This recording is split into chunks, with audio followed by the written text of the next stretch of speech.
What's going on YouTube? It's Sean here, back with another review.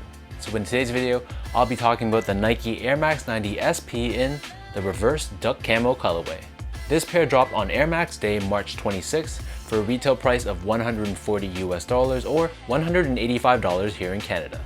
The official colorway for this shoe is infrared and black. This sneaker, as the nickname suggests, reverse duck camo, it's inspired by the 2013 collaboration between Atmos and Nike with the Air Max 90 duck camo. Though this one is not an official Atmos collab, it's just heavily influenced by that 2013 model.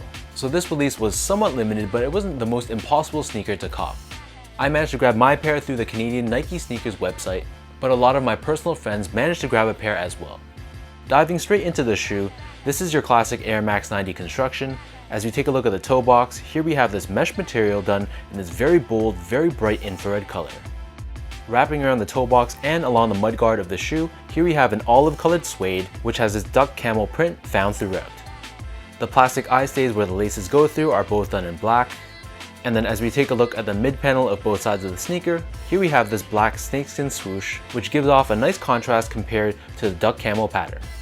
As I mentioned earlier, the duck camo print covers the mudguard of the shoe, and we can see this towards the back end of the sneaker. And there's this cutaway which reveals this Air Max branding done in black and red. Surrounding the upper portion of this ankle collar area, this is constructed out of that same infrared colored mesh that was found on the toe box.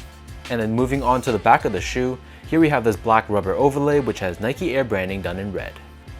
Right below the laces we have this hit of black suede, and then above this we have your standard white colored flat laces, but they also give you two extra lace options, so there's an infrared color and a black colored one as well. Underneath the laces we have a suede lined tongue, which again has that duck camo print which is similar to the mudguard. At the very top we have this infrared colored tag which has Nike Air Max branding done in white. Taking out the insoles, so these come with an infrared colored insole which has Nike Air branding stamped on the heel in black.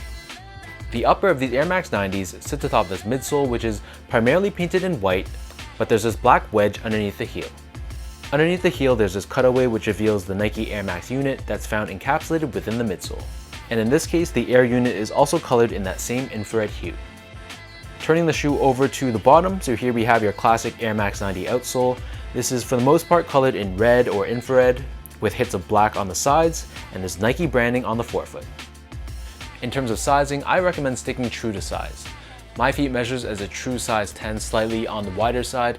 Getting these in a size 10, they fit me very well. To me, there was no need to go up a half size unless of course you have really wide feet, then half size up might be the better option. Or if you're the type that always goes half size up for your Air Max 90s, then I'd stick with that same size that you normally get. Next up, from a comfort standpoint, the Air Max 90, as far as a retro sneaker goes, is actually very comfortable. The midsole is decently soft, and though you can't really feel the air bubble underneath the heel, it's still a very comfortable shoe for everyday casual use. Just don't expect anything super soft or super advanced like a shoe with Adidas Boost or Nike React technology.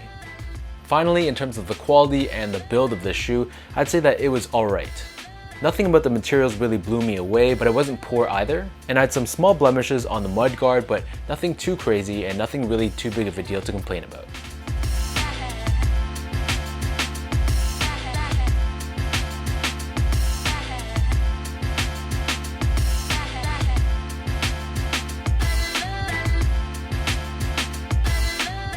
With all that being said now, let's lace up these reverse duck camo Air Max 90s and I'll show you guys how this looks on feet.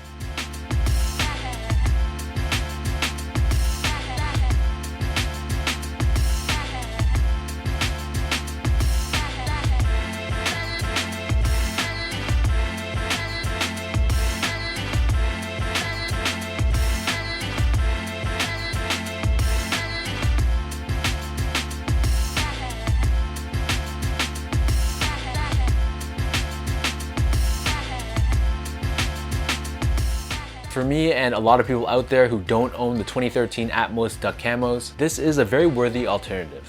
Of course, it's going to be much brighter in comparison to that one, and I feel like anytime you wear this shoe, those infrared hits are really going to turn heads. So if you're the type that really likes that attention, then you're going to love this pair, because in person this infrared color is much brighter and much more neon-like than I can capture on camera. So let me know in the comment section down below what you guys think of this reverse duck camo Air Max 90. How do you guys feel about the look of this shoe, and between this one and the original Atmos pair, which of the two do you guys prefer? If you guys like this video, be sure to like, comment, and subscribe. Give me a follow on Instagram at esco8. Check out my Twitter account at sean.go and visit my website at seango.ca. So until next time, thank you guys so much for tuning in. Hopefully you guys enjoyed watching this video. Stay home, stay safe, and I'll catch you guys in the next one.